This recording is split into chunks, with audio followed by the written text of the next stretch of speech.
নিউটাউনের ঘুনি বস্তিতে ভয়াবহ অগ্নিকাণ্ডের পর কেটে গিয়েছে একটা দিন, তবু আতঙ্ক কাটেনি। পুড়ে ছাই হয়ে যাওয়া বস্তির একাধিক জায়গা বৃহস্পতিবার সকালেও জ্বলল দাউ দাউ করে। মূল আগুন নিয়ন্ত্রণে এলেও রয়ে গিয়েছে একের পর এক পকেট ফায়ার। সেই আগুন পুরোপুরি নেভাতে এবং এলাকা ঠান্ডা করতে সকাল থেকেই দমকলের 5টি ইঞ্জিন লাগাতার কাজ করেছে। চারিদিকে এখনও কালো ধোঁয়া, পোড়া গন্ধ আর ধ্বংসস্তূপ। স্থানীয় বাসিন্দাদের কথায় বুধবার সন্ধ্যে 6:30 নাগাদ আচমকাই আগুন লাগে বস্তির একটি অংশে। মুহূর্তের মধ্যেই সেই আগুন ছড়িয়ে পড়ে আশপাশে। এলাকায় প্রচুর অস্থায়ী ঝুপড়ি ছিল। বাঁশ, ত্রিপল আরও নানা দাহ্য সামগ্রী থাকায় আগুন ভয়ঙ্কর গতিতে ছড়িয়ে পড়ে। শুষ্ক আবহাওয়া পরিস্থিতি আরও জটিল করে তোলে। চোখের সামনে একের পর এক ঝুপড়ি দাউ দাউ করে জ্বলতে দেখে দিশেহারা হয়ে পড়েন বাসিন্দারা। প্রাণ বাঁচাতে বহু মানুষ খালি হাতে ঘর ছেড়ে রাস্তায় বেরিয়ে আসেন। খবর পেয়ে দ্রুত ঘটনাস্থলে পৌঁছয় দমকল বাহিনী।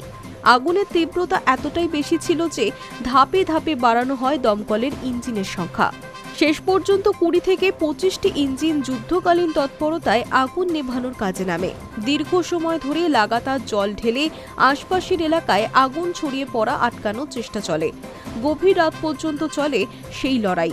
শেষ পর্যন্ত আগুন অনেকটাই নিয়ন্ত্রণে আসে, কিন্তু পুরোপুরি নির্বাপন সম্ভব হয়নি। দমকল সূত্রে জানা গিয়েছে, আগুন নেভানোর পরও বস্তির একাধিক জায়গায় জ্বলছিল পকেট ফায়ার। সেই কারণেই বৃহস্পতিবার সকাল থেকে আবারও 5টি ইঞ্জিন এনে কুলিং ডাউন প্রসেস শুরু করা হয়।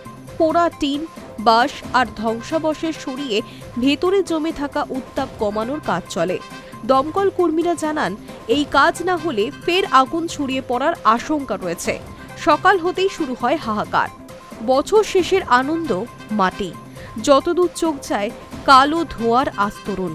ছাইয়ে স্তূপের মাঝে দাঁড়িয়ে সর্বস্ব হারানোর যন্ত্রণা লুকোতে পারছেন না বাসিন্দারা। অনেকেই জানাচ্ছেন, তাদের সব কিছু পুড়ে শেষ। পোশাক, নথি, রান্নার জিনিস কিছুই আর অবশিষ্ট নেই। এই অগ্নিকাণ্ডের সঠিক কারণ এখনো স্পষ্ট নয়, তবে প্রাথমিকভাবে মনে করা হচ্ছে কোনো দাহ্য বস্তুই আগুনের সূত্রপাত। শুরু হয়েছে ঘটনার তদন্ত। High News network.